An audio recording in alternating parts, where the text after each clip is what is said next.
చూస్ country delight, live better. ఇప్పుడే country delight app ని download చేసుకోండి. వెళ్తుంటారు ఇప్పుడెప్పుడు ఏదన్నా సినిమా వాళ్ళ పెళ్లిళ్ళకి ఎక్కడ కనిపించలేదు? రేరుగా ఎవరన్నా నాకు కావాల్సిన పిలిస్తే వెళ్ళటం తప్పితే ఫంక్షన్కి వెళ్ళటం అయ్యే ఎప్పుడు లేదు. ఓకే. లవ్ మ్యారేజ్ అండి మీది? కాదు, అరేంజ్డ్. అరేంజ్డ్. మేడంకి అసలు అవుట్ ఆఫ్ ఇండస్ట్రీ ఏంది లేదు. భరద్వాజీ అంటే ప్రొడ్యూసర్, యాక్టర్ అంతే. పెళ్లి చేసుకున్న టైంకి సజెషన్స్ కూడా ఏమి ఇవ్వరా? అసలు తెలియదు, దానికి ఇంట్రెస్ట్ కూడా లేదు తనకి. సినిమా ఫస్ట్ షాట్ నుంచి తీస్తారనుకుందంట. సరిపోయింది చెప్పింది. ఓకే. ఓపెనింగ్ సినిమా చేస్తూ వచ్చింది, ఏంటి సీన్ ఏం జరుగుతుంది ఏంటంటే ఇంటర్వ్యూ అన్న, అదేంటి మొదటి నుంచి తీయాలి కదా. సో దే ఆర్ ఇన్నోసెంట్, వాళ్ళకి తెలియదు వాళ్ళకి సినిమా గురించి. సో పిల్లలకి కూడా ఇంట్రెస్ట్ లేదు పెద్దగా.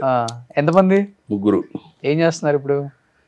పెద్దమ్మాయి ఎయిమ్స్ లో మాస్టర్స్ చేస్తుంది, ఎండి ఓకే మెడిసిన్.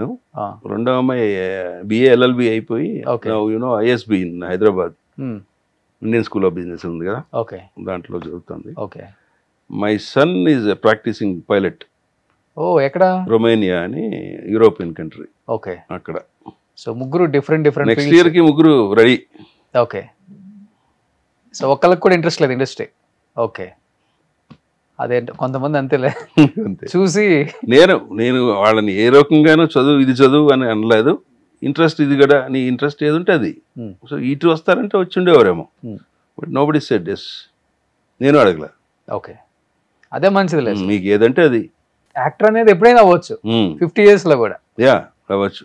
రావు రమేష్ గారు ఎంత లేట్గా వచ్చారు ఇండస్ట్రీ చెప్పాలంటే.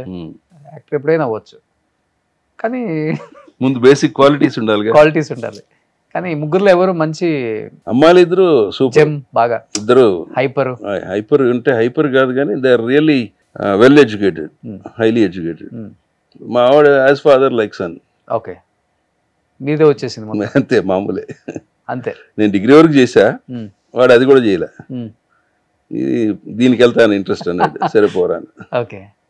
సో ఇప్పుడు వచ్చి ఇక్కడ ఏదో ఒక ఎయిర్లైన్స్ లో జాబ్ తీసుకోవచ్చు. It's a good profession. కొంచెం టఫ్ గా ఉంటుంది. ఈ మధ్య న్యూస్లు వింటున్నప్పుడు టఫ్ అనిపిస్తుంది. అంటే వాళ్ళకి జాబ్ లో కూడా టఫ్ గా ఉంటుంది. Being a pilot it's a tough job. Working అదే ఉంటుంది కదా, ఆ వర్కింగ్ అవర్స్ చాలా టఫ్ గా ఉంటాయి. Okay. Very strict about those rules and all. Okay. So ఇక్కడ హైదరాబాద్కి వచ్చేయాలని బాబుకి అంటే ఎక్కడైనా చేయొచ్చు, బికాజ్ వాడు ఇప్పుడు యూరోప్ లో ఉన్నాడు కాబట్టి ఆ స్టెంజన్ వీసా అంటారు కదా, 29 countries కి is valid for pilot. Okay. Licence వచ్చిన తర్వాత. లేదు ఇండియాకి వస్తామని రావచ్చు, అమెరికా వెళ్ళిపోవచ్చు, ఎక్కడికైనా వెళ్ళిపోవచ్చు. ఓకే. సో పిల్లలందరూ వేరే చోట ఇక్కడ లేరు, ఇప్పుడు ఉన్నారు ప్రజెంట్. ఇప్పుడు నెక్స్ట్ ఇయర్ కి జాబులు అంటున్నారు, ఎటో పోతారు. ఎక్కడ ఉంటున్నారు ఇప్పుడు? శ్రీనగర్ కాలనీ నేను ఉండేది. చిన్నమ్మాయి ఇక్కడే హాస్టల్ ఐఎస్బి, పెద్దమ్మాయి Delhi ISB, I mean AIIMS. Okay. They will come back next year కి. So cool and happy family. అంతే, ఉన్న దాంట్లో హ్యాపీగా ఉంటాను నేను. అంతే, ఇంకా ఇది లేదు అది లేదు అనుకునే సమస్య లేదు. ఇవాళ ఇది ఉందా, ఓకే ఫైన్. ఓకే. రేపు వదిస్తే ఓకే.